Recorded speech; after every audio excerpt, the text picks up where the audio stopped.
Okay, here's a good one. How do we teach our almost teen that video games are not the only thing in this world? By taking it away. I was going to say that. Yeah. So we have one particular child that loves video games. And the difficult thing for us is that she comes home and she's really diligent to get her homework done, and then she does her chores, and then she does her sister's chores, because her whole life is just video games, right? She just wants it so bad. And we feel bad taking that away from her because she works so hard at what she does, right? Mm-hmm. And so we do certainly honor her. I've gotten to the point now where the next thing, well, it sounds horrible, but it's just kind of how my brain had been working at the time. But she goes, Dad, I did my homework and I did my chores, da-da-da-da, can I get on and play? And I said, baby, have you done your quiet time yet? She's like, no. I'm like, what? I tell you what, do your quiet time, talk to me about it, and then you can get on video games. And she goes, okay. And she's just willing to do that. And so we've been, it's actually been kind of cool because we've been able to talk about quiet times and things like that. So with her, I've been a youth pastor for 20 years, so I get the video game thing. And by that, I mean, I know kids that don't go to school because they're staying home in their mom's basement playing video games, or they don't work because they're 25 in mom's basement playing video games. That's not her. She's diligent. She loves video games, don't get me wrong, but she is diligent to do all of her things. Although if let her she was left to her ways, that's all she would do, and she'd do nothing else. Yeah. So there has to be life outside of it is really the answer. And so what is out there that, for me growing up, the rule for me was I either had to get a job or I had to play sports. I couldn't come home after school. I had to do something with my life. So there's a bunch of things out there that are pretty cool. And to even kind of mix it up, there is on your phone an app called Simply Piano, and it teaches you how to play piano. If you remember that video game Guitar Hero, mm-hmm. It's exactly the same. It pairs up with your piano, and it teaches you how to play, and kids love it because they're getting on the piano and they're playing. Like, you can pick any song you want almost, right? And start playing it. And it's like the video game thing, but you're learning piano. So piano lessons and sports and, there's children's theater. We're starting up a track program, and I'm going to make my kids do track. So they're actually going to, they're like, Dad, I don't want to do track. I don't care. Well, I don't run. I don't care. Throw, jump. There's a bunch of activities that you can do. But you're going to do something. And so in Ephesians, it talks about when you take something off, in this case, video games, you don't just leave it there, you replace it with something. And so teach them, say, you know what, we're going to cook dinner tonight. Teach them how to cook dinner. Or, have them go get a job or whatever it is. It just needs to be replaced with something. And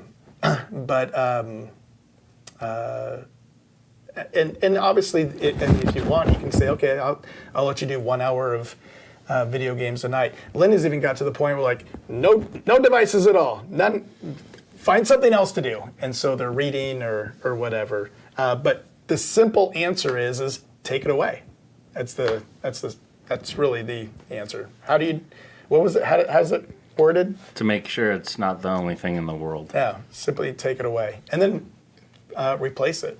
And for our daughter, it seriously, if she was left to herself, that is all that she would do.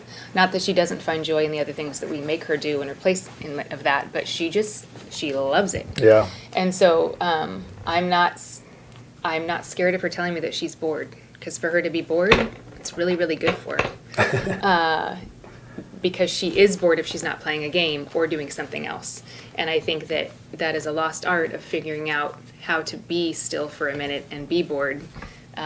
That's a gift to your children. So don't be scared of that. Yeah, the other night we just, instead of doing video games, we just did remember, what was it called? Trading Spaces or something? When you go in and you gut their whole house. We did that last night. We gutted her whole bedroom.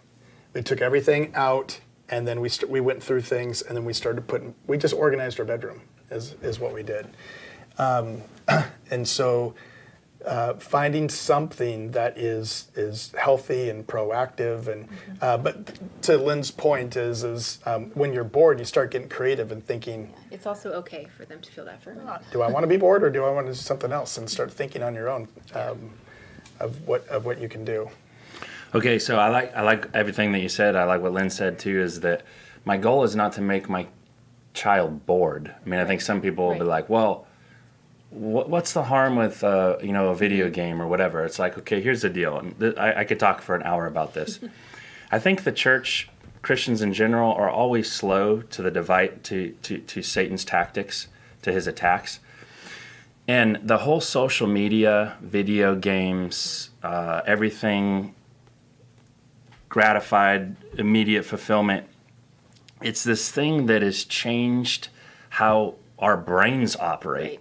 And so now we live in a world where it's taken over, and you have kids so addicted that they have to check their email before bed, and they have to play the video games. And because of the content that's on these things, now you have kids getting hooked on pornography at a very, very young age because they have access to the internet. And it just goes deeper and deeper and deeper into the pit.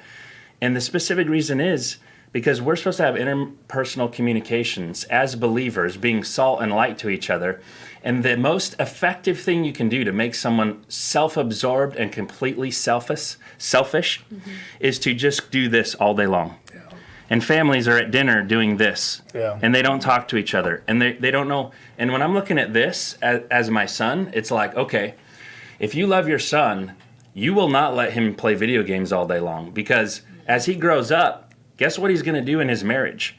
And I counsel people like this. All my husband does is play video games all day long. He won't talk to me. He won't acknowledge me.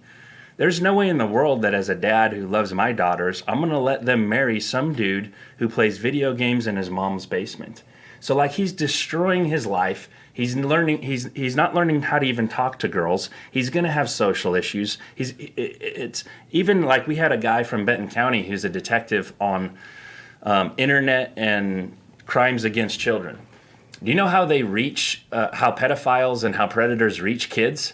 Social media, Xbox, because they get on Call of Duty, and that headset that when they're playing games that you think they're checked out, they're having private conversations because you can talk to someone in Japan who you don't even know, or who's in Seattle that you don't even know.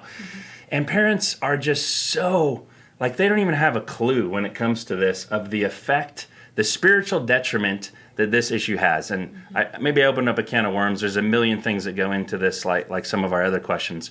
But this is a big spiritual deal in your kid's life. I can't highlight that enough. Yep. Yeah, it is. And even outside of the video game thing, just in terms of being attached to your phone or communicating through a phone versus in real life, all of those things are teaching opportunities. And so every time you take that away, whether it's the device or the texting conversation versus a real conversation, a video game versus going and writing something down, a story, it's all the things that Matt was just saying. It's teaching them how to communicate with real people in real life in ways that none of that will ever will.